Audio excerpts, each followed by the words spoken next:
Bismillahirrahmanirrahim. Assalamualaikum warahmatullahi wabarakatuh. Waalaikumsalam. Wassalatu wassalamu ala rasulillah wa ala alihi wa sahbihi wa man. Pemirsa Bandung TV, apa kabar semuanya? Mudah-mudahan dalam keadaan sehat walafiat, baik-baik saja.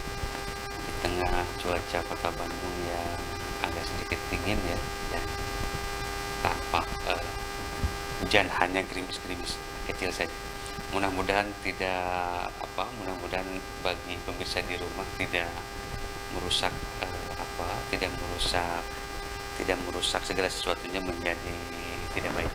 Baik, Telaga Hati tanggal 14 Februari 2023 hadir kembali tentu saja dengan pakar ruqyah kita ya. Kita akan mencoba membahas lagi, banyak sekali yang menanyakan bahwa ruqyah syariah ini metodenya seperti apa, apakah ini juga langsung diajarkan oleh Rasulullah gitu ya.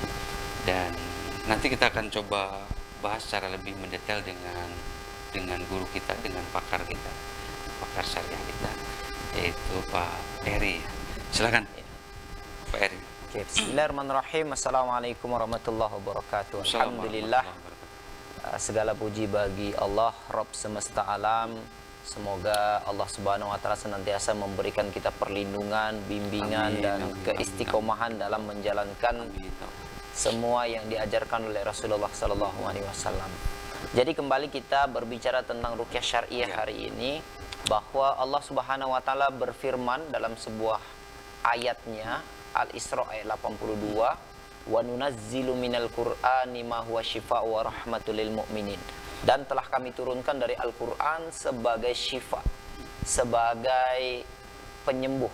Ya, para ulama mengatakan yang dimaksud syifa di situ adalah penyembuh dan rahmat bagi orang-orang yang beriman kepada Allah Subhanahu Wa Taala. Kalau obat atau penawar itu kita minum bisa sembuh bisa tidak. Ya, makanya setiap obat itu sebelum dia dikeluarkan dia ada jurnalnya dulu, ada eksperimennya dulu, cocok enggak, ada kelinci percobaannya dulu gitu ya. Kalau manusia ada manusia percobaannya gitu ya. Tapi itu kenapa? Karena dia penawar, dia obat. Bisa sembuh bisa tidak, 50-50. Dan dokter ya, ahli fakar sekalipun dia akan mengatakan bahwa ini hanya ikhtiar, yang menyembuhkan itu Allah, kita serahkan sama Allah. Makanya nanti kalau kita ke dokter itu kan, ke rumah sakit tetap ada tanda tangan ya. Segala risiko tidak bisa menuntut rumah sakit dan dokter gitu ya. Artinya tidak ada yang bisa memastikan bahwa ketika ada orang sakit kemudian diobatin pasti sembuh, nggak bisa. Tapi kalau Al-Quran itu Allah yang menyatakan syifa'un ya. Allah Subhanahu wa Ta'ala mengatakan bahwa Al-Quran itu Allah turunkan sebagai penyembuh. Penyembuh maksudnya sembuh. Kalau kita punya penyakit diterapi dengan Al-Quran, maka insya Allah akan sembuh dengan izin Allah. Makanya ada ulama yang mengatakan kalau kamu punya penyakit kemudian diterapi dengan cara Al-Quran, maka kemudian setelah diterapi tidak sembuh, nggak perlu berobat lagi. Karena tidak ada obat yang bisa menyembuhkan. Karena pengobatan Al-Quran adalah merupakan pengobatan terbaik yang datangnya dari Allah. Nah, jadi konsep ruqyah syariah adalah membacakan ayat-ayat Al-Quran, dan ini disebut dengan terapi Al-Quran, pengobatan Al-Quran. Nah, apakah hanya orang Muslim saja yang bisa? Enggak. Non-Muslim juga boleh ikut. Kenapa? Karena ini terapi suara, terapi doa, dan doa itu untuk semuanya. Ya, makanya Islam itu adalah rahmatan lil alamin. Makanya saya banyak pasien, orang-orang non-Muslim, banyak yang ikut bimbingan terapi ruqyah bersama saya itu banyak non-Muslim, orang-orang Hindu, orang-orang Buddha, orang-orang Kristen, mereka juga ikut dalam terapi dan alhamdulillah mereka juga mendapatkan hasilnya. Luar biasa. Gitu. Baik.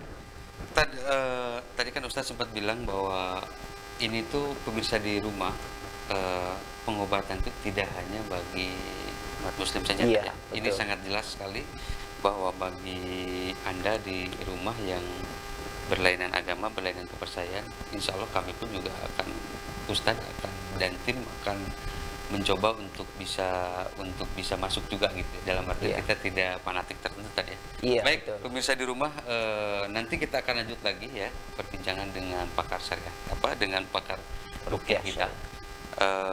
dengan nanti kita akan coba ngebahas bahwa apa saja secara spesifik orang yang terganggu dengan gangguan jin itu. Kita akan coba bahas setelah melihat beberapa pesan berikut ini. Silakan.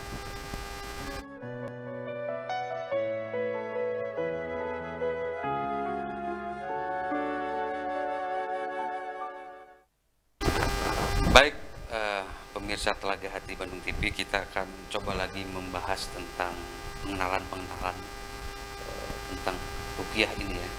Karena banyak yang masyarakat kita yang menanyakan bahwa ruqyah ini adalah sesuatu yang memang diajarkan oleh Rasul atau tidak. Artinya ini memang diajarkan atau tidak gitu tadi. Itu yang pertama. Yang kedua, ada yang juga menanyakan tadi ini cara mendeteksi kita kalau mendeteksi ada gangguan nggak ini apa tubuh kita kok kayak mudah loyo yang lain-lain gitu kan. Ini mana coba. Jadi ruqyah syariah itu selalu digunakan oleh Rasulullah SAW selalu digunakan melakukan terapi, karena dulu kan nggak ada pengobatan, nggak ada dokter. Maka pengobatan dalam Islam itu adalah ruqyah syariah.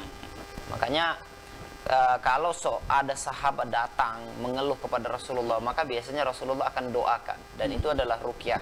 Sebagaimana dalam sebuah hadis ada seorang sahabat namanya Utsman bin Abi As. Utsman bin Abi As ini datang kepada Rasulullah kemudian ngeluh, ya Rasulullah, saya sudah sakit lama, sudah minum obat nggak sembuh, sudah datang ke tabib juga nggak sembuh. Maka Rasulullah SAW itu memerintahkan, coba sentuh anggota tubuhmu yang sakit dengan telapak tangan, ya.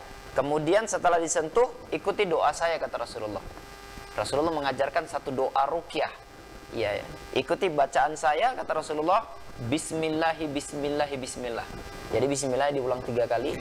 Kemudian a'udzu bikalimatillahi bismillahi bismillah bismillah. A'udzu bi'izzatillahi wa qudratihi min syarri ma ajidu wa hadir. Diulang 7 kali. Jadi doa ini diajarkan oleh Rasulullah SAW kepada sahabatnya yang sedang sakit sambil menyentuhkan anggota tubuh yang sakit, ya. Kemudian sahabat itu mengatakan dalam hadis tadi, sejak saat Rasulullah SAW mengajarkan doa tersebut kepada saya dan kemudian saya amalkan, saya nggak pernah sakit lagi seumur hidup saya. Masya Allah. Jadi ini merupakan doa ruqyah yang diajarkan oleh Rasulullah SAW kepada seorang sahabat yang diriwayatkan dalam sebuah hadis dan kemudian bisa kita amalkan. Jadi ini doa yang memang diajarkan khusus oleh Rasulullah untuk mengatasi berbagai penyakit. Makanya harusnya setiap umat Islam, setiap orang beriman itu menghafalkan doa ini. Ya. Nah, bismillah bismillah bismillah. A'udzu bi'izzatillahi wa qudratihi min syarri ma ajidu wa hadir. Kalau kita selalu doakan doa ini kepada penyakit kita setiap hari, mungkin setiap habis sholat, maka tidak ada satu penyakit pun yang mampu bertahan dalam tubuh kita, insya Allah. Karena doa ini langsung akan naik ke langit dan kemudian akan diaminkan oleh para malaikat. Kenapa? Karena doa yang terbaik, doa yang memang langsung diajarkan oleh Rasulullah. Dan kita tahu bahwa Rasulullah itu ketika mengajarkan sesuatu, dia bukan berdasarkan keinginan dia saja, hawa nafsu dia, tapi wahyu dari Allah. Wa ma yantiqu 'anil hawa in huwa illa wahyu yuha. Ya, Rasulullah itu tidak akan mengucapkan, melakukan sesuatu berdasarkan hawa nafsunya, tapi semua yang dia ucapkan, semua yang dia perbuat itu merupakan wahyu dari Allah. Jadi walaupun dari lisan Rasulullah doa tersebut, tapi sebetulnya itu dari Allah. Dibisikkan kepada Rasulullah dan Rasulullah ucapkan dalam bentuk doa. Nah, ini diajarkan. Kalau misalkan ini kan karena Rasul, karena soleh dan maksum gitu ya. Apakah kita ini yang memang tempatnya salah dan dosa seperti dalam kata lagu? Apakah ada kemungkinan bisa juga seperti beliau? Ya minimal bisa mendeteksi atau yang lain-lain. Coba gimana tadi? Iya. Jadi gini, semakin kita dekat kepada Allah, maka semakin cepat doa itu dikabulkan. Maka ada cara sebetulnya yang diajarkan oleh Rasulullah SAW bagaimana supaya doa ini cepat dikabulkan. Itu kan ada diajarkan ya. Salah satunya adalah dengan mengulang-ulang doa tersebut. Nah, makanya ada dalam hadis qudsi itu ketika seorang hamba diuji, kemudian dia berdoa, ya Allah, gitu ya, minta supaya keluar dari ujian tersebut. Dan hamba ini adalah orang yang selalu berdoa, memang selalu rutin berdoa. Maka kemudian doa dia itu naik ke langit. Sampai di langit terdengar oleh malaikat. Dan kemudian malaikat mengatakan, siapa yang berdoa ini? Suara dia selalu kita dengar. Nah, maka kemudian malaikat yang lain menjawab, yang tahu kan, ini adalah Fulan bin Fulan. Dulu dia selalu berdoa. Kali ini dia ditimpa musibah dan dia berdoa supaya diangkat musibah tersebut. Ayo kita aminkan sama-sama. Maka malaikat karena selalu mendengar orang ini berdoa, semuanya mengaminkan. Karena semuanya mengaminkan, maka dikabulkan oleh Allah. Musibah yang terjadi pada hamba tersebut diangkat sama Allah. Masya Allah. Makanya pengulangan ini luar biasa. Makanya doa ini diulang-ulang setiap habis sholat, maka insya Allah kesembuhan akan datang. Ingat kisahnya Nabi Yunus ketika ditelan sama ikan paus. Luar biasa. Ya, nggak ada makan, nggak ada minum, nggak ada nafas di dalam perut ikan paus. Tapi ketika dimuntahkan ikan paus setelah 40 hari dia di dalam perut ikan paus, itu Nabi Yunus masih hidup. Kenapa? Karena Nabi Yunus mengamalkan satu doa. Ya kan?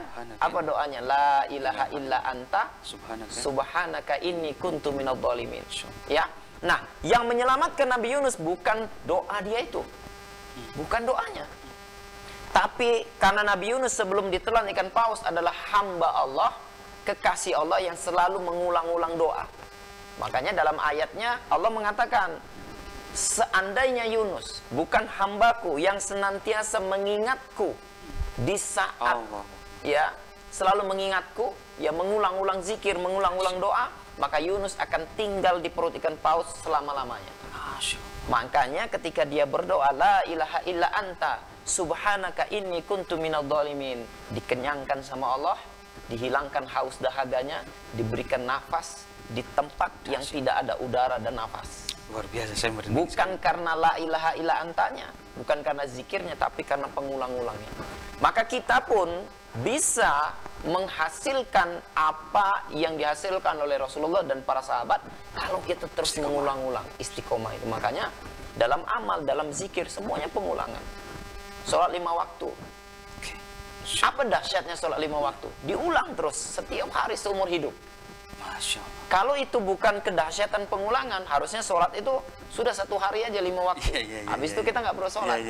Karena udah katanya. Nah, yang diminta itu adalah keistiqomahan dan pengulang-ulangannya. Luar biasa. Nah itu. Tapi kalau misalkan gini tadi, itu juga kan ada sebagai kayak, ada juga yang mengatakan bahwa ini adalah sebagai bukti pengakuan. Iya. Pengakuan Nabi Yunus bahwa beliau sebagai manusia biasa yang tidak lepas dari salah gitu ya. Artinya ketika ada pengakuan, karena kadang-kadang katanya Gusti Allah tuh hanya butuh pengakuan kamu saja katanya. Ketika kamu mengakui bahwa kamu telah berdosa, itu dengan sangat mudah Allah akan itu. Iya, betul. Coba tadi gimana tadi? Iya, tanggapan itu tadi? Betul. Jadi ada beberapa penyebab ya. Doa itu dikabulkan oleh Allah. Yang pertama tadi adanya pengulangan ketika kita dalam keadaan lapang sebelum kena musibah. Kita udah selalu berdoa. Ketika kita kena musibah, kemudian kita berdoa, pengulangan yang di dulu itu terkumpul menjadi sebuah kekuatan. Doa yang kemudian dikabulkan sama Allah. Yang kedua adalah tadi pengakuan. Jadi tidak akan mungkin Allah kabulkan doa kita kecuali setelah kita mengaku bahwa apa yang terjadi pada diri kita ini karena kesalahan kita di masa lalu. Wa ma asobakum min musibatin fa bima kasabat aidikum. Apa yang terjadi pada kamu hari ini itu ulah tangan kamu dulu gitu ya. Kalau kita hari ini sakit, harusnya kita muhasabah. Apa dosa yang pernah kita lakukan sehingga Allah uji kita dengan penyakit. Kita kan selalu menganggap bahwa ini ujian, ini musibah. Kita nggak pernah berpikir bahwa penyakit yang menimpa kita ini adalah tentara Allah yang Allah turunkan untuk memerangi kita sampai kita mengakui bahwa kita ini pendosa, kita ini pesalah, dan kemudian mengakui Rabbana zalamna anfusana. Makanya salah satu penyebab, salah satu cara agar doa kita segera diterima oleh Allah adalah kita mengakui Rabbana zalamna anfusana wa illam taghfir lana, ya Allah, aku ini adalah hambamu yang selalu berbuat zalim ya Allah. Hari ini aku mengaku sujud bersujud kepadamu dan mengakui dosa-dosaku, ya Allah, ampunkan ya Allah. Dan kita harus punya keyakinan yang ketiga tadi, pengulangan yang pertama, yang kedua mengakui bahwa kita ini memang pendosa dan salah, yang ketiga kita bertaubat kepada Allah Subhanahu wa taala dan harus yakin bahwa ketika kita bertaubat pasti Allah akan ampunkan dosa kita. Masya Allah, luar biasa. Jadi ada satu yang nggak boleh keluar dari hati kita. Apa? Rasa harap. Berharap bahwa Allah kabulkan doa kita, berharap bahwa Allah pasti akan terima taubat kita, berharap bahwa Allah pasti akan selesaikan masalah kita ketika kita dekat kepada Allah. Terlepas juga memang dosa itu segunung Uhud gitu tadi ya, sebanyak itu juga, tetapi kita sebagai hamba Allah harus terus berharap, harus terus merasakan bahwa ini tuh akan dikabul tadi, akan diijabah, akan diterima taubatnya tadi. Sebesar apapun dosa kita, kalau harapan masih ada dalam hati kita, Allah pasti akan terima. Luar biasa. Artinya pemirsa di rumah jangan berputus asa melihat juga, apalagi dengan kondisi bangsa, kondisi semua, dengan kondisi bangsa secara keseluruhan ya, bukan saja di Indonesia juga sedang mengalami sedang tidak baik-baik saja. Jangan berputus asa saja. Jangan pernah berputus asa. Karena orang beriman ciri khas utamanya adalah dia punya motivasi dan tidak pernah ada putus asa. Baik, pemirsa di rumah, kita akan lanjut lagi ya. Ini luar biasa nih. Jangan berputus asa ya, tentu ya. Ini masih ada 2 segmen ke depan dan Ustadz nanti akan lebih spesifik melihat lagi ciri-ciri yang orang itu terkena gangguan itu akan seperti apa. Kita akan lanjut lagi setelah melihat beberapa pesan berikut. Silakan.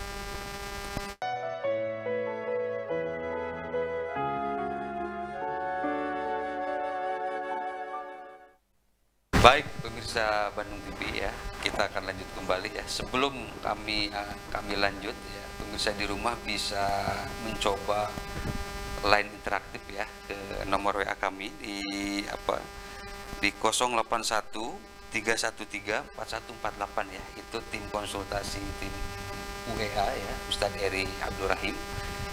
Pemirsa di rumah bisa konsultasi ya, luar biasa, bisa konsultasi dan itu secara gratis ya.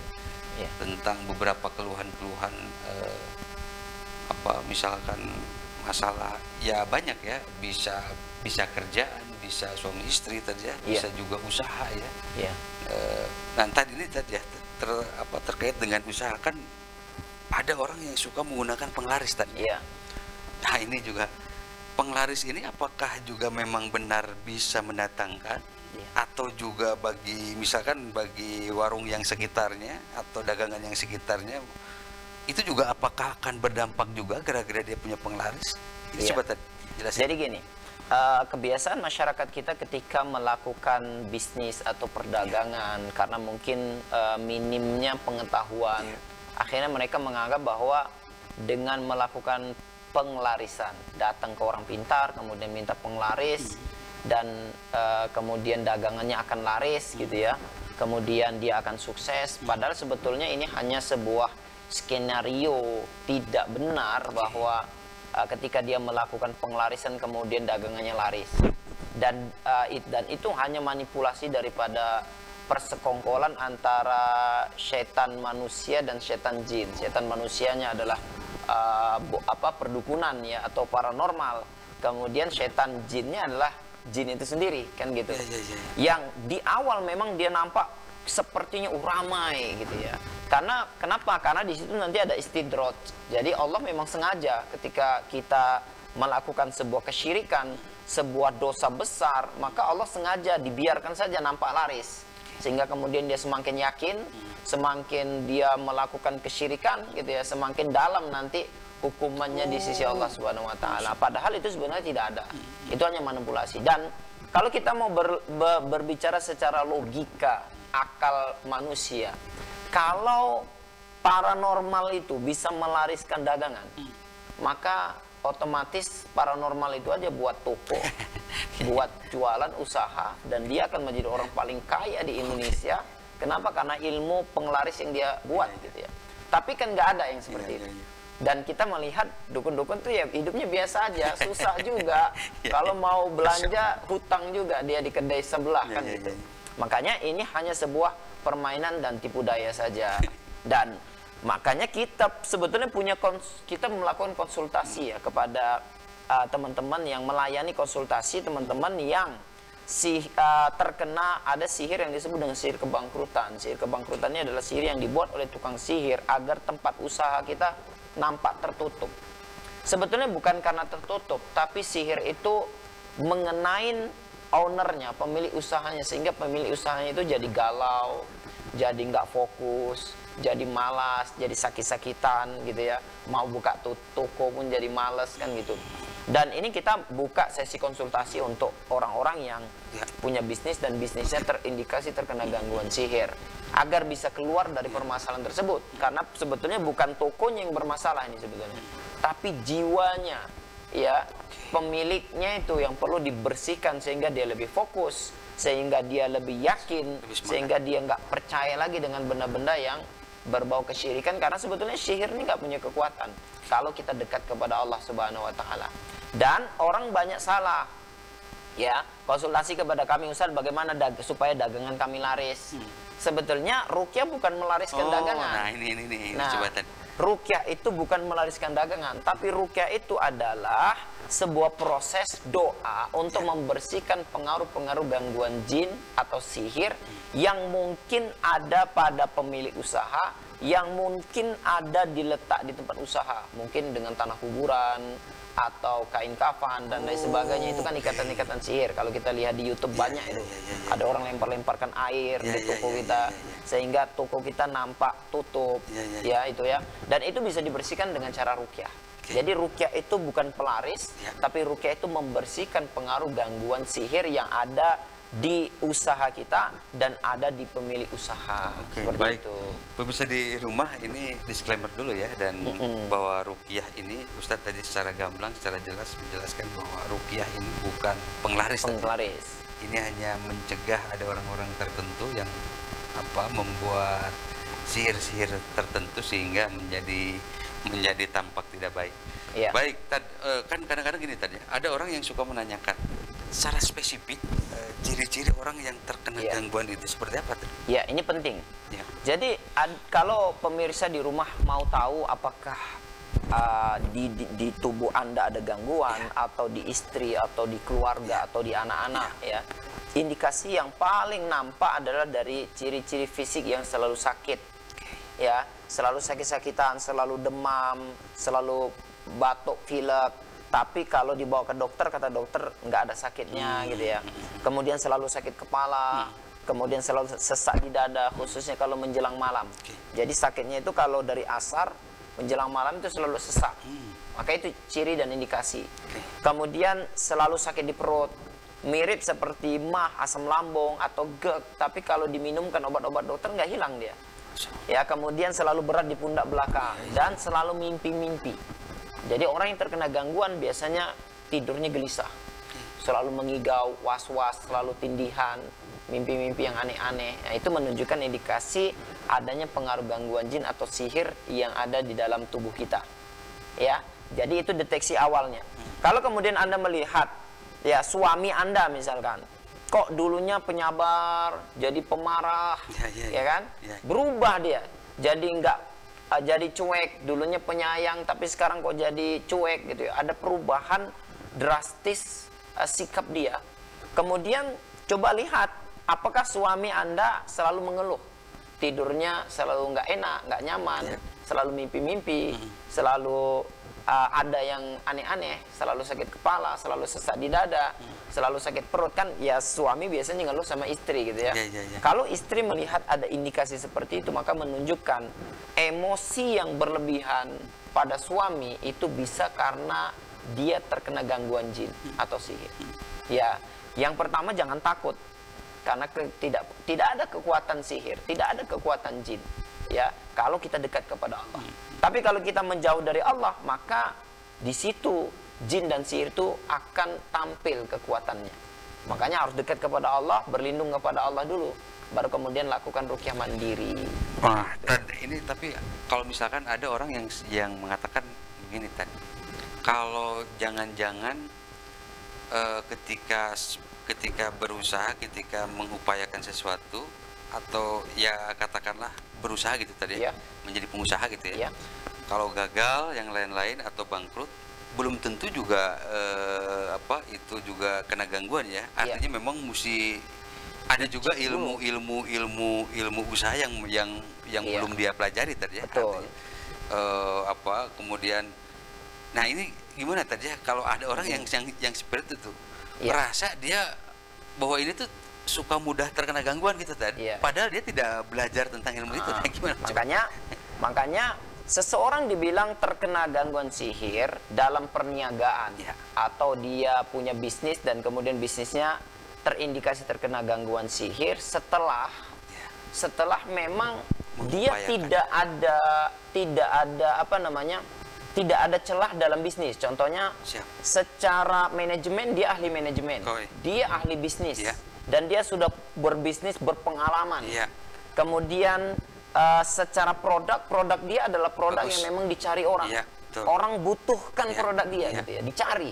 Kemudian secara tempat dia adalah tempat paling strategis. Nggak ada celah. Tapi kenapa penjualannya nol? Nah, gitu. Bukan hanya tidak laku, bukan hanya sedikit gitu, berkurang. Tapi memang kalau ciri-ciri sihir itu drastis. Bisa nol, atau penjualan untuk kebutuhan makan sehari-hari aja nggak cukup gitu. Nah ini drastis. Ini keren. Nah jadi secara marketing dia tidak ada masalah, secara produk dia nggak ada masalah, tempat yang paling strategis, tapi kok nggak ada penjualan. Nah baru kemudian masukkan indikasi adanya mimpi-mimpi, adanya sakit-sakit di fisik. Nah dia kena jadinya. Artinya selalu ada yang perubahan yang dramatis tadi ya. Dari mulai tiba-tiba sakit parah, kemudian kebangkrutan, kesialan yang terus menerus, dan itu kecenderungannya agak konsisten ya, makanya berulang-ulang. Betul. Makanya dalam Islam itu diajarkan kalau kita mau sukses dalam perniagaan atau bisnis, ada amalan-amalan yang harus diamalkan, kan gitu. Amalan yang dilakukan oleh para sahabat ketika mereka berbisnis. Contohnya perbanyak sedekah. Kenapa? Karena Anda menjadikan sedekah ini menjadi satu amalan rutin dalam perniagaan, dalam perbisnisan, maka sedekah itu bisa mencegah daripada pengaruh gangguan sihir yang masuk. Kemudian perbanyak istighfar, kemudian amalan-amalan, sholat 5 waktu yang dijaga, bangun qiyamul lail, kemudian baca Al-Quran. Ini akan menjadi pembentengan sehingga sihir itu nggak bisa masuk, dan kemudian perniagaan kita, ya jualan kita akan tetap laris insya Allah. Ya, ini luar biasa ini Ustadz secara gamblang menjelaskan kalau memang kita belum mengupgrade skill kita tentang dunia usaha yang lain-lain, kemudian juga manajerial juga belum bagus, secara tempat juga tidak strategis, ya jangan serta-merta langsung menyalahkan keadaan ya tadi ya, karena ini juga sesuatu yang berbeda. Dan kita akan lanjut lagi pemirsa di rumah, ini kita juga akan ngebahas ini berbagai produk yang luar biasa ini, karena ini juga menunjang nanti buat pengobatan ruqyah itu. Kita akan lanjut lagi setelah melihat beberapa pesan berikut ini, silakan.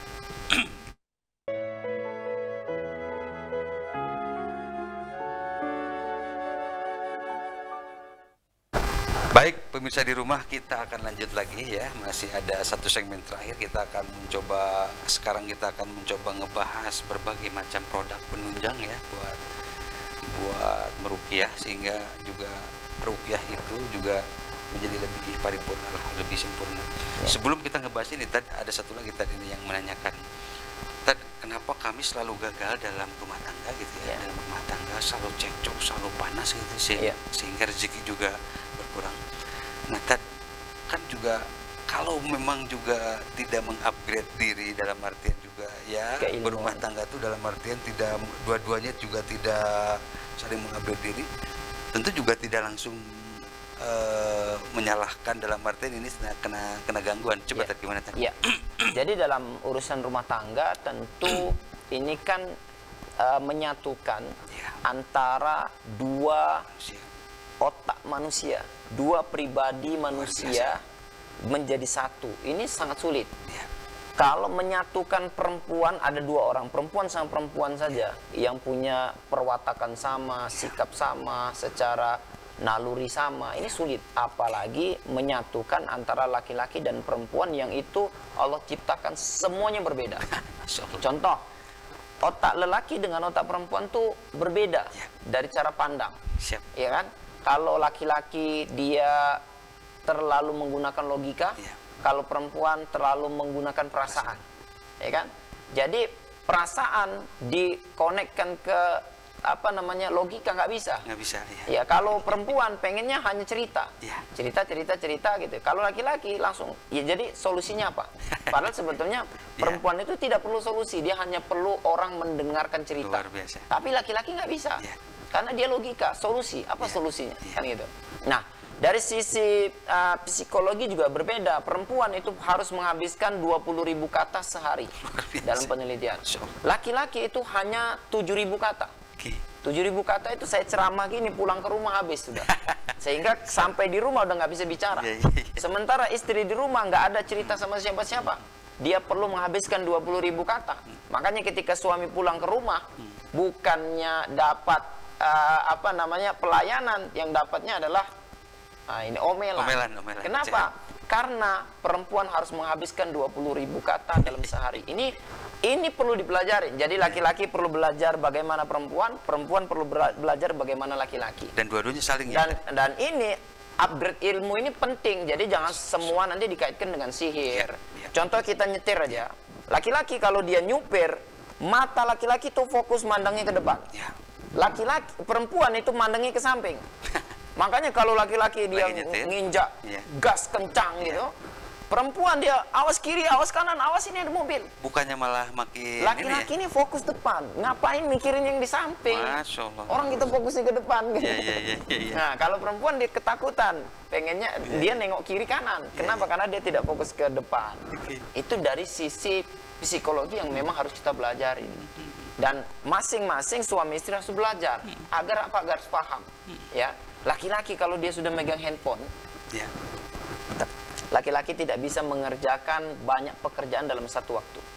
Kalau dia sudah depan handphone di WhatsApp, dia akan fokus. Kalau istri manggil, nggak akan dengar. Makanya selalu komplain suami-suami, kok istri saya kalau manggil kasar ya, mas kan gitu. Padahal itu sudah panggilan keempat, mas. Mas, nggak dengar kan? Mas, yang keempat, mas, udah ngegas. Dia yang dengar 1, 2, 3 nggak dengar. Suami dengar yang keempat. Jadi otak lelaki dengan perempuan berbeda. Laki-laki itu fokus dia langsung. Kalau perempuan, dia bisa mengerjakan banyak hal dalam satu waktu. Dia bisa jawabin WhatsApp, dia bisa ngelayani suami, sambil bisa gendong juga, anak, masak lagi, habis itu nyuci dia. Ngepel-ngepel lagi sini. Itu perempuan hebatnya, dan itu nggak bisa. Dan kalau perempuan nggak tahu laki-laki itu hanya bisa ngerjakan satu pekerjaan dalam satu waktu, berantem akhirnya. Kenapa? Karena istri menuntut suami bisa ngerjakan seperti dia, bisa masak, bisa nyuci, bisa apa gitu. Dan ini nggak mungkin. Kesamaan frekuensi juga ini juga penting tadi ya. Artinya kalau di dalam bahasa agama tuh sekufu katanya sekufu. Tadi ya. Karena hal yang kayak gini juga banyak juga hal yang terjadi ya sih, kita jangan langsung mengkaitkan dengan ruqyah ya, maksudnya dengan gangguan yang lain-lain. Karena hal yang kayak gini juga bisa jadi jomplang tadi. Coba gimana? Jadi, ada pengalaman jadi kesamaan sekufu itu adalah ilmu. Bukan hanya berdasarkan ekonomi. Ya, ilmu yang paling penting. Sekufu itu ilmu, makanya upgrade keilmuan tentang rumah tangga itu penting. Makanya saya alhamdulillah lama di Malaysia. Teman-teman di Malaysia kalau mau nikah itu wajib dapatkan apa? Kayak surat izin ininya ya, surat izin. Iya. Di sana sijil nikah itu. Jadi dia wajib ikut pelatihan nikah. Ilmu tentang rumah tangga itu wajib dia miliki dulu, baru dia boleh nikah. Gitu. Makanya banyak orang menikah dipanggil sebagai suami, dipanggil sebagai istri, bukan karena mereka paham ilmu tentang istri, paham ilmu tentang suami, tapi karena sudah akad. Dipanggil suami, dipanggil istri. Banyak hari ini masyarakat kita ya yang kemudian dia dipanggil Abi, dipanggil Umi, bukan karena dia paham tentang Abi, paham ilmu tentang bapak, paham ilmu tentang ibu, tapi dia dipanggil bapak atau dipanggil ibu karena tiba-tiba anaknya sudah lahir. Ya, makanya ilmu itu harus kita terus upgrade, pelajarin. Untuk apa? Menjadikan satu kufu. Makanya akhirnya kalau ilmu sudah ada, tidak semuanya dikaitkan kepada gangguan jin, sihir, ain. Makanya kita edukasi gangguan jin, gangguan sihir, sebetulnya kita berada di tengah. Bukan yang sedikit-sedikit sihir, bukan yang sedikit-sedikit gangguan jin. Gitu ya. Tapi kita berada di tengah. Lihat dulu logikanya. Contoh ketika Anda sakit, bukan kemudian, oh ini gangguan sihir ini. Tidak. Cek dulu ke dokter. Apa kata dokter? Oh, dokter bilang sakit mah. Ini nampak ini ada luka di lambungnya. Berarti dia sakit mah. Tapi kalau kemudian dia sakit, kemudian dibawa ke dokter, dokter nggak tahu sakitnya. Oh, dicek nggak ada Pak sakitnya nih Pak. Tapi kita merasakan sakitnya, baru ada indikasi gangguan. Itu pun tidak bisa dipastikan. Ini pasti sihir, nggak bisa. Dibacakan dulu ayat-ayat ruqyah syariah, ada reaksi atau tidak.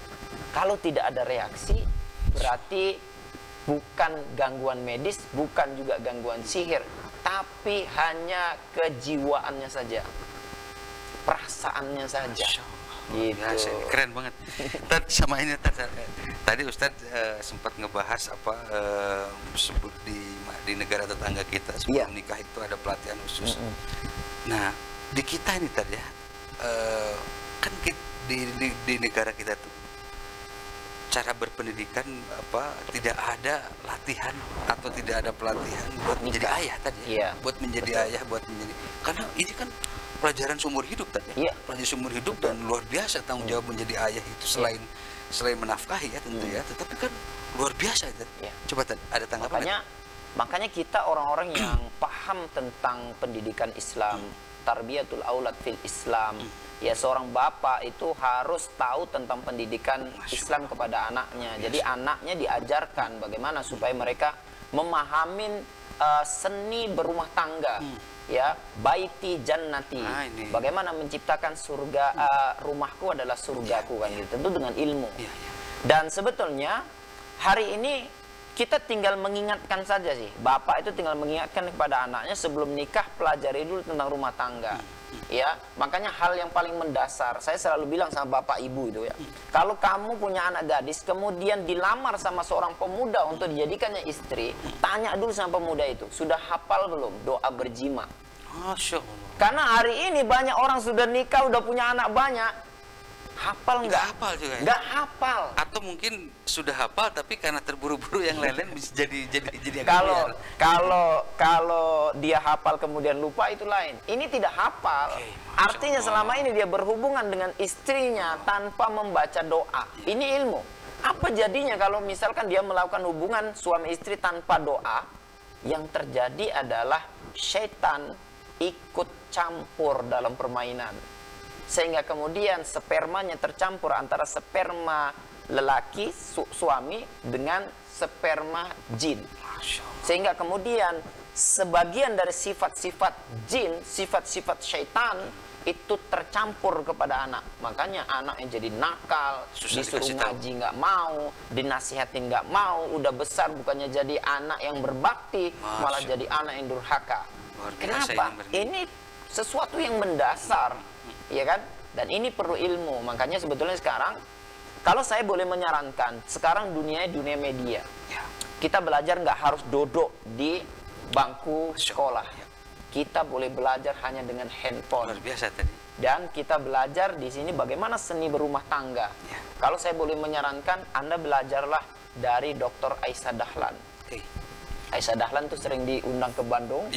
Beliau Masya Allah menguasai hubungan dengan otak, hormon, otak manusia, otak laki-laki gimana, otak perempuan bagaimana, sehingga pemetaannya tepat. Kita punya anak gitu ya, anak laki-laki anak sama anak perempuan itu berbeda. Kalau anak laki-laki kita kasih tahu, nasihatin, dia nggak mau nengok kita. Kita pikir dia bandel nih, anak dikasih tahu bukannya nengok gitu ya. Laki-laki itu punya sifat, kalau dia dikasih tahu, dia berbicara dengan lawan bicara, dia nggak bisa menatap mata. Makanya banyak istri komplain, "Bang, kalau aku bicara, tengok aku." Laki-laki nggak bisa nengok istri. Ketika dia berbicara, dia akan tunduk ke belakang, dia akan tengok lain. Istri kalau dia nggak tahu, maka dia anggap suami itu melecehkan. Padahal tidak. Ya? Itu memang secara psikologi, secara otaknya berbeda. Luar biasa. Anak perempuan, dia kalau kita nasihati, dia akan lihat kita, dia manut gitu ya. Padahal prakteknya bisa jadi laki-laki yang mempraktekkan, yang perempuan nggak praktekkan. Tapi ketika diberikan nasihat, itu ada cara pandangan yang berbeda. Nah, hal-hal yang kayak gini harus dipahami oleh semua pihak, karena biar nanti emosional yang lain-lain itu tidak keluar begitu saja. Makanya kalau perempuan paham bahwa ternyata suami yang benar-benar lelaki adalah suami yang ketika di depan handphone dia sudah nggak bisa mikir apapun. Jadi kalau dipanggil bang, oh ini baru suami beneran gitu. Ini belum lagi ketika jumpa. Laki-laki perempuan berbeda. Dia bisa merubah mimik wajah itu. Kalau perempuan dalam 1 detik dia bisa merubah dari sedih langsung senyum. Makanya kalau istri kita pulang ke rumah, istri walaupun dia lagi marah-marah sama anak, jumpa kita, "Oh, Pak, abang udah pulang." Dia bisa nyalami. Laki-laki enggak. Laki-laki itu merubah mimik dari marah menjadi tersenyum itu perlu waktu 15 menit. Masya. Makanya ketika antum pulang ke rumah, ya kan, apa yang terjadi? "Assalamualaikum." Buka masak. Iya. Udah datang, Bang. Iya, mau kopi atau mau teh? Kopi aja lah. Kan gitu, nggak bisa senyum. Iya. 15 menit baru bisa tersenyum. Alhamdulillah kopi udah datang. Keburu istri udah marah.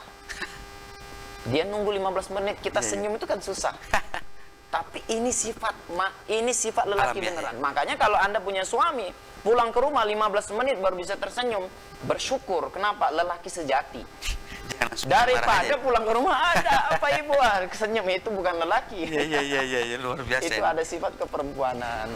Saya pikir ini pemahaman hal-hal yang kayak gini perlu terus diedukasi ya masyarakat kita, karena memang ya seperti tadi Ustadz bilang ya, salah satu dokter Aisyah Dahlan itu kan memang dia sekolah juga neuroscience ya, kemudian juga dia belajar memetakan berbagai karakter seseorang kan beda-beda tadi ya, katanya ada yang ya kognitif seseorang kan beda-beda, termasuk juga ada yang dari kita, kalau kita melihat dari anak yang pertama, kedua, ketiga, bungsu juga tentu juga itu juga cara ini juga beda lagi tadi. Satu hal yang terakhir ya kita sebelum kita tutup dan sebelum kita ngebahas ke produk ini tadi, cara pencegahan nih tadi. Nah kan banyak orang yang sekarang sudah tahu nih ya, bahwa penyakit goib itu ada, kiriman itu selalu ada saja. Cara kita membentengi dan mencegah, terutama bagi orang-orang tersayang kita tadi, anak, istri yang lain-lain, ini gimana tadi? Biar kita bisa agak sedikit aman lah di tengah goncangan zaman yang sedemikian dahsyat. Iya, pencegahan yang paling kuat adalah ilmu. Kalau kita tidak belajar tentang tipu daya setan, kita tidak belajar tentang ruqyah, kita tidak belajar tentang gangguan, maka kita akan merasa aman saja. Makanya program ini sebetulnya penting untuk dilihat seluruh masyarakat, agar kemudian mereka bisa jadi pertengahan. Pertengahan maksud saya tidak terlalu takut dengan sihir dan tidak terlalu mengabaikan.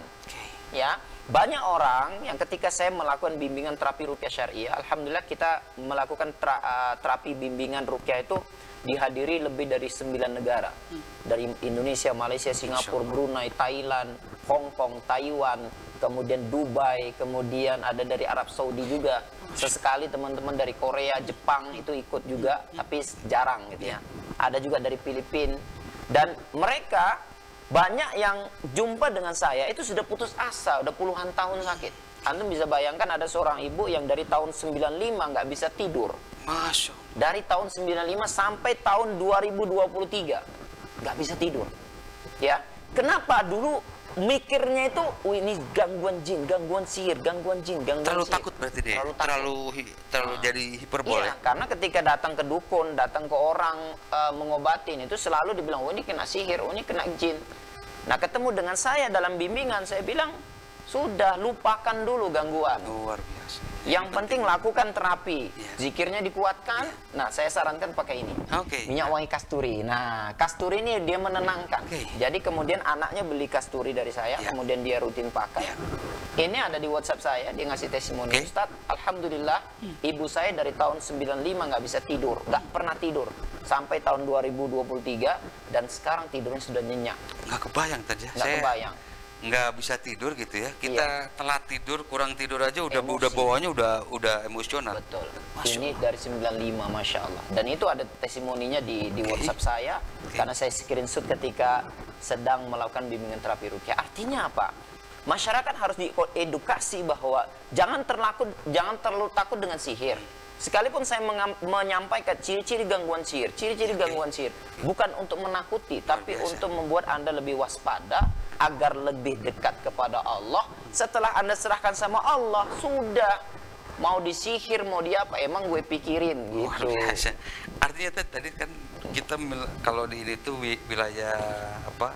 Siger Tengah tadi ya, kalau di bahasa Sunda itu.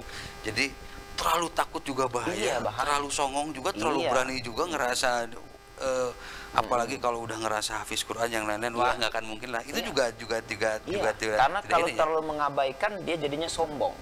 Kalau terlalu ketakutan dia jatuhnya musyrik karena ketakutan. Makanya kita harus ada di pertengahan. Luar biasa. Ya, kita tahu tentang ilmunya, kita lakukan pencegahan sehingga kita punya motivasi, keyakinan bahwa saya nggak mungkin kena sihir. Kenapa? Saya sudah mengamalkan zikir. Saya nggak mungkin kena sihir. Malam saya selalu bangun. Saya nggak mungkin kena sihir karena saya sudah baca Al-Quran. Itu keyakinan atas pertolongan Allah karena dia beramal. Jangan sampai kita menjadi, saya nggak mungkin kena sihir, tapi tidak baca Al-Quran, tidak beramal, tidak zikir. Ya sudah, ini sasaran empuk setan. Kenapa? Karena dia bukan yakin karena pertolongan Allah, tapi yakin pada diri sendiri yang jatuhnya sombong. Dan itu tidak boleh tadi ya? Tidak boleh. Terlalu yakin terhadap diri sendiri, tidak menggantungkan kepada Allah, agak bahaya juga itu ya? Bahaya, karena dia akhirnya mentuhankan keyakinan dia sendiri. Luar biasa, Masya Allah. Dan itu sedikit, apa namanya, itu sirik kecil. Tipis. Makanya sirik kecil itu kan semut hitam di atas batu hitam di malam gelap gulita. Bisa lihat nggak? Nggak mungkin bisa terlihat. Gitu. Dan luar biasa tadi ini ya, pemirsa Bandung TV, saya sampai merinding ya karena kita banyak ngobrol banget ini. Luar biasa karena ya kita semua berdoa ya biar kita tidak terkena gangguan. Dan tadi juga pesan menarik dari Ustadz ini luar biasa nih. Tidak boleh terlalu takut, termasuk tidak boleh terlalu berani. Dan kita akan bahas sekarang tentang ini tadi, tentang berbagai macam, karena ini juga menunjang bagi pemirsa di rumah ya. Selain nanti pemirsa di rumah kalau merasakan ada gangguan yang lain-lain bisa konsultasi dan itu gratis ya.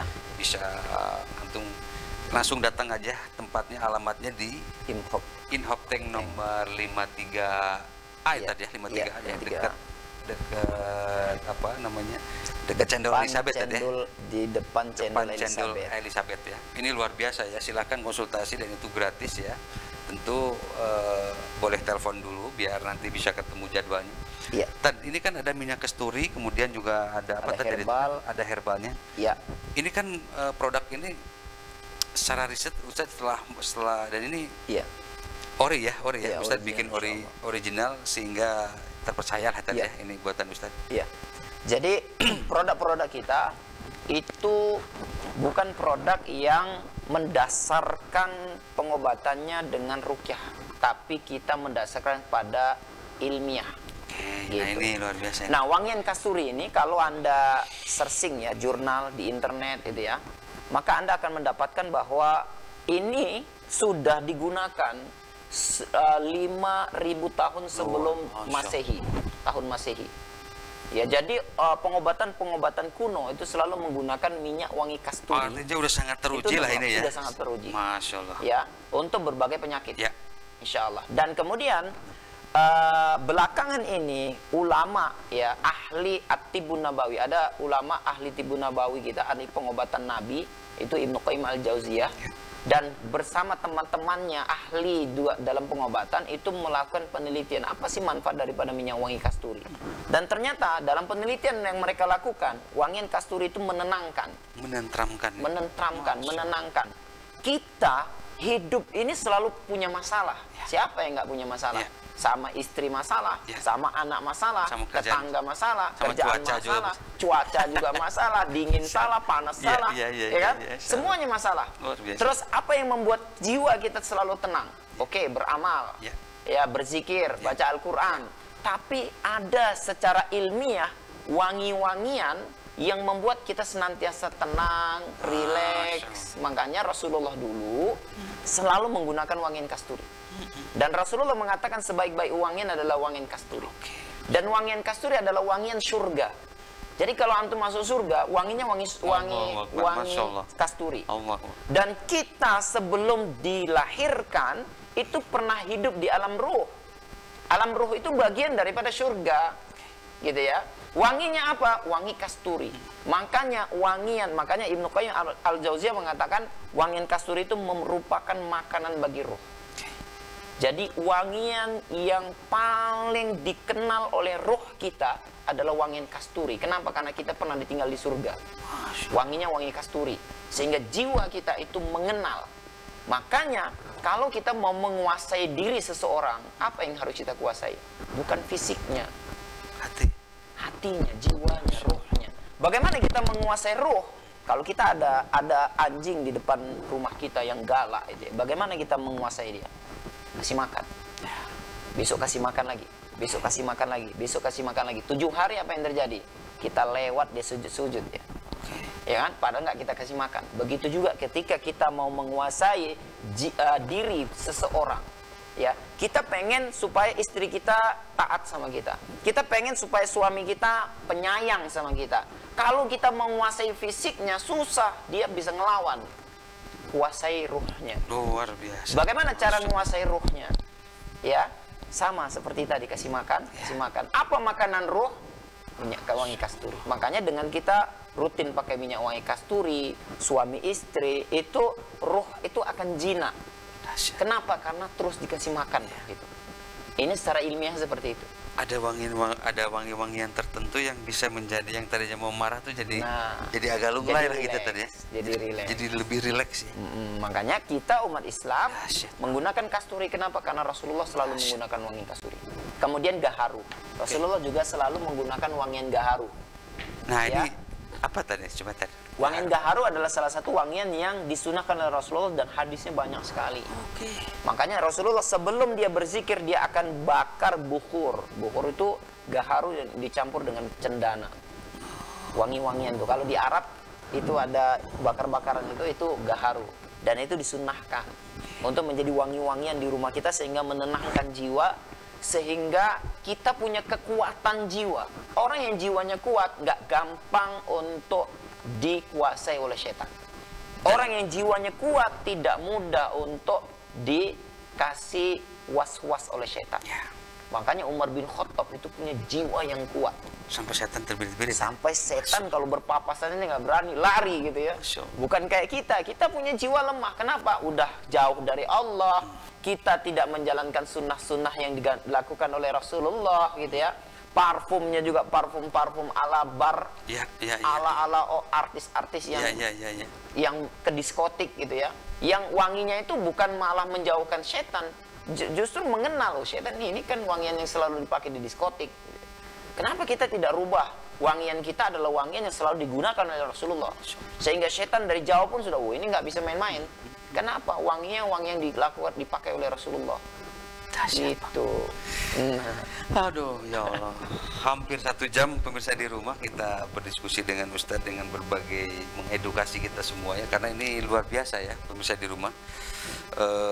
Kita tentu sekaligus mengedukasi semua ya masyarakat khususnya di Bandung dan sekitarnya bahwa lagi-lagi kita juga tidak selalu mengkaitkan bahwa ketika ada gangguan itu pemirsa di rumah bahwa ini ada identik dengan jin dan lain-lain, tetapi juga memang selalu dikaitkan kita bahwa harus terus mengupgrade diri, harus terus mengupgrade skill, dan ini sekaligus pengetahuan bagi kita semua bahwa segala sesuatu adalah dengan ilmu tadi ya. Itu yang luar biasa. Baik, sayang sekali tadi ini luar biasa kita waktu kita memang terbatas dan mohon maaf sebelumnya kami sempat terlambat ya karena ada beberapa hal.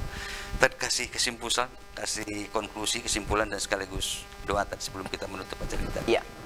Baik, pemirsa di rumah, Rasulullah SAW mengatakan likulli da'in dawaun fa idza usibat dawa'ud da'i baru biidnillahi azza wa jalla. Setiap penyakit itu ada obatnya. Kalau obat sesuai dengan penyakitnya, maka penyakitnya akan hilang dengan izin Allah Subhanahu wa taala. Hadis ini menjadi motivasi bagi kita bahwa nggak ada satu penyakit pun yang nggak bisa diobatin. Kalau kemudian Anda sekarang sakit dan belum sembuh-sembuh juga, maka bisa jadi cara pengobatan yang Anda lakukan belum benar. Maka carilah terus dan berdoalah kepada Allah agar Allah tunjukkan pengobatan yang paling sesuai untuk penyakit Anda. Ya. Dan ketika Anda sudah menemukan cara yang betul-betul syar'i, cara yang betul-betul benar, Anda teruskan istiqomah. Jangan pernah putus asa. Insya Allah akan ada jalan ya kesembuhan yang Allah akan berikan kepada Anda, asalkan pengobatan itu benar, tidak bercampur dengan kesyirikan. Karena Rasulullah dalam hadis yang lain mengatakan, fatadawaw wala tadawaw bil haram. Berobatlah, tapi ingat, jangan berobat dengan sesuatu yang haram. Masya Allah. Sesuatu yang haram, walaupun dia menyembuhkan, tapi sifatnya hanya sementara. Ya, sesuatu yang halal, walaupun dia lambat, tapi kesembuhannya permanen. Makanya kita selalu berdoa, Allahumma rabban nas adhibil ba'sa ishfi wa anta syafi la shifaan illa shifauka shifaan la yughadiru saqaman. Ya Allah, sembuhkan aku dengan kesembuhan yang tidak menyisakan bekas. Kalau kita cara pengobatannya benar, sesuai dengan syar'i, tidak ada unsur kesyirikan, tidak tercampur dengan sesuatu yang Allah haramkan, maka kesembuhannya bersifat permanen. Dan kita pengen kita selalu dekat kepada Allah Subhanahu wa taala. Kita akan tutup dengan doa. Semoga pemirsa di rumah senantiasa dijaga sama Allah dan diberikan kesehatan, umur yang panjang. A'udzubillahi minasyaitonirrajim. Rabbana zalamna anfusana wa illam taghfir lana wa tarhamna lanakunanna minal khasirin. Ya Allah, jika dalam tubuh kami ada musuh-musuh-Mu dari kalangan jin dan syaitan, ya Allah, yang mengganggu di fisik kami, membuat sakit dalam fisik kami, maka keluarkan mereka, ya Allah. Ya Allah, jika dalam tubuh kami ada ikatan-ikatan sihir, maka putuskanlah, ya Allah. Jika dalam tubuh kami ada ikatan-ikatan perjanjian di masa lalu yang dilakukan oleh orang-orang terdahulu kami karena ketidaktahuan dan ketidakfahaman mereka, maka kami memohon kepadamu, ya Allah, putuskanlah ikatan-ikatan perjanjian tersebut, ya Allah. Ya Allah, tunjukkanlah kepada kami jalan kebenaran, tunjukkanlah kepada kami pengobatan yang sesuai dengan penyakit kami, ya Allah, sehingga kami bisa merasakan nikmatnya sehat, ya Allah, sehingga kami bisa merasakan nikmatnya ibadah kepadamu, ya Allah. Ya Allah, kami mohon perlindungan kepadamu, ya Allah, dari kejahatan syaitan, ya Allah, yang menghilangkan kekhusyukan dalam hati kami, ya Allah, yang menghilangkan rasa nikmat atas ibadah yang kami lakukan, ya Allah. Dan kami mohon perlindungan kepadamu, ya Allah, dari kejahatan syaitan yang menghalang-halangi kami untuk bertaubat kepadamu, ya Allah. La ilaha illa anta subhanaka inni kuntu minadh dhalimin walhamdulillahi rabbil alamin. Baik, pemirsa di rumah, luar biasa sekali. Dan hatur nuhun, terima kasih banyak telah datang ke studio kami. Insya Allah Selasa depan ya, di jam dan waktu yang sama ya, mudah-mudahan kita tidak ngaret lagi. Kita akan bertemu kembali ya, ngebahas lebih spesifik lagi, lebih global lagi tentang dunia syariah ya, tentang ruqyah syariah.